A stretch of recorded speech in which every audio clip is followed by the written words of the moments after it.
Hello बच्चों, स्वागत है अपने इस यूट्यूब चैनल पर। बच्चों, आज के इस वीडियो में हम जीएस जीके के मोस्ट इम्पोर्टेंट क्वेश्चन लेकर आए हैं जो कम्पिटिटिव एग्जाम के लिए वेरी इंपॉर्टेंट रहेगा। चलिए देखते हैं बच्चों। पहला क्वेश्चन है कि पशुपालन जो है किस काल से संबंध है। पशुपालन जो है किस काल से संबंध है, तो ये बच्चों मध्य पाषाण काल से संबंधित है। ठीक है।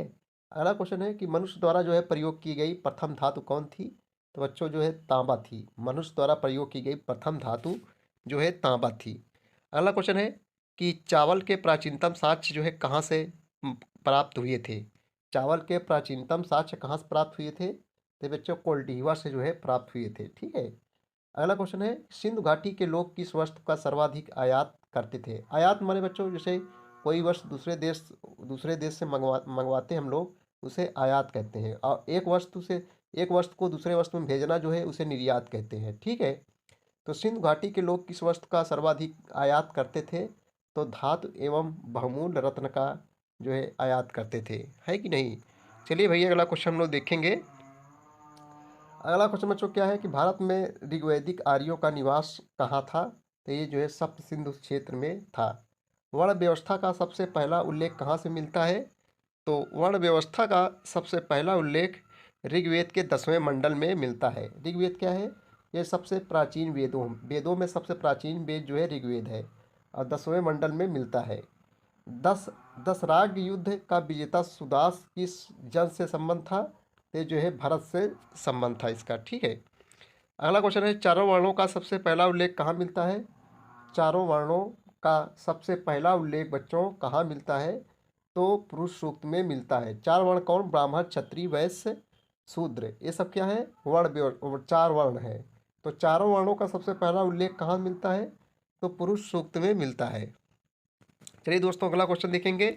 वैदिक धर्म किस पर आधारित था। वैदिक धर्म जो है ये किस पर आधारित था, तो ये यज्ञ पर आधारित था। मैत्रेयी संहिता का संबंध किससे है, तो बच्चों ये जो है यजुर्वेद से संबंधित है। जो यजुर्वेद किस संबंध है, यज्ञ का वर्णन करता है। दक्षिण भारत की कांडीकोटा घाटी किस नदी से निर्मित हुई है, तो ये जो है पेन्नार नदी से निर्मित हुई है। अगला क्वेश्चन है कि पश्चिमी पश्चिमी अफ्रीका की कौन सी झील सूख कर मरुस्थल में बदल गई है, तो फागुन झील। उत्तरी गोलार्ध में वर्ष का सबसे लंबा दिन आमतौर पर कब होता है, तो जून महीने का दूसरे पखवाड़ा में जो है होता है। ठीक है। उत्तरी गोलार्ध किसे कहते हैं, मान लीजिए जो पृथ्वी है तो ऊपर के भाग को उत्तरी गोलार्ध कहते हैं, नीचे के भाग को जो है दक्षिणी गोलार्ध कहते हैं। चलिए अगला क्वेश्चन देखेंगे हम लोग। मियावाकी पद्धति किसके लिए विख्यात है, तो शहरी क्षेत्र में लघु वनों के सृजन के लिए विख्यात है। मध्यकालीन भारत में शब्द फड़म किसे निर्दिष्ट करता है, सिक्के से संबंधित है। किस जीव को कुछ प्रजातियों कवकों के किसकों के रूप में जानी जाती है, तो जो है चींटी। अगला क्वेश्चन है कि जो है प्राचीन भारत के इतिहास के संदर्भ में भवभूति, हस्तिमल्ल तथा क्षेमेश्वर क्यों प्रसिद्ध थे, तो ये जो है नाटककार थे। ठीक है बच्चों। चलिए भैया अगला क्वेश्चन हम लोग देखेंगे।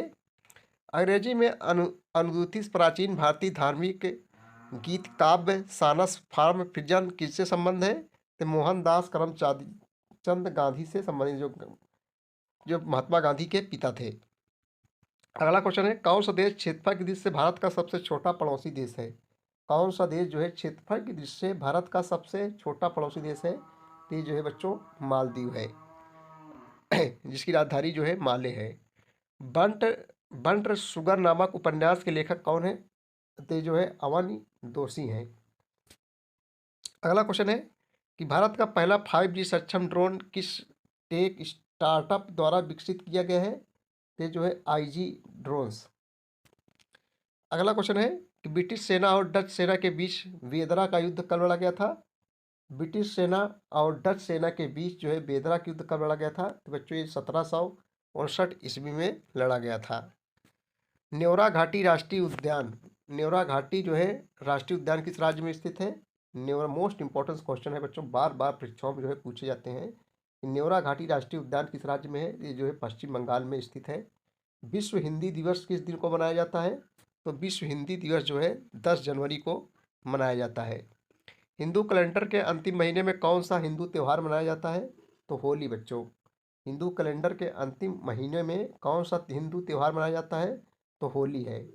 न्यूजीलैंड के 41वें प्रधानमंत्री के रूप में किसने शपथ ली है? अभी हाल ही में न्यूजीलैंड के 41वें प्रधानमंत्री के रूप में किसने शपथ ली है? क्रिस हिपकिंस ने जो है बच्चों शपथ ली है। चलिए अगला क्वेश्चन देखेंगे। मोस्ट सिंधु घाटी सभ्यता में कालीबंगा किसके लिए प्रसिद्ध है? तो मिट्टी के पात्र के लिए प्रसिद्ध है। ठीक है। कालीबंगा ये कहाँ है बच्चों? ये जो है राजस्थान में स्थित है। कहाँ है? भारत के राजस्थान राज्य में स्थित है, जहाँ से जुते हुए खेत के साक्ष्य मिले हैं कालीबंगा से। नमक सत्याग्रह की शुरुआत किस वर्ष में हुई थी? 1930 ईस्वी में हुई थी। कौन सी धातु हड़प्पा सभ्यता में नहीं पाई गई थी? तो बच्चों लोहा। मोस्ट इंपॉर्टेंट क्वेश्चन है कि कौन सी धातु हड़प्पा सभ्यता में नहीं पाई गई थी? बच्चों लोहा नहीं पाया गया था। कौन सा वेद प्राचीनतम वेद है? तो सबसे प्राचीन वेद जो है ऋग्वेद है। पांडवों द्वारा जो है गुरु द्रोणाचार्य को गुरु दक्षिणा के रूप में कौन सा शहर जो है दिया गया था? कह रहा है कि पांडवों द्वारा गुरु द्रोणाचार्य को गुरु दक्षिणा के रूप में कौन सा शहर जो है दिया गया था? तो गुरुग्राम दिया गया था। ठीक।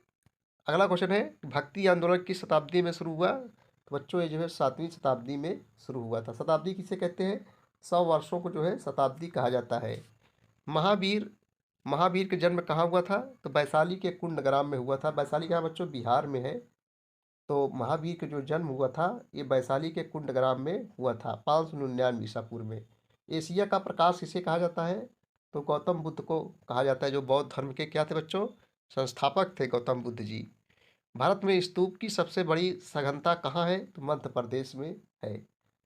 प्राचीन भारत में कितने महाजनपद थे? तो 16 महाजनपदों का उल्लेख मिलता है, जिसमें मगध जो है सबसे शक्तिशाली राज्य था बच्चों। तो ये थे most important question GK GS के।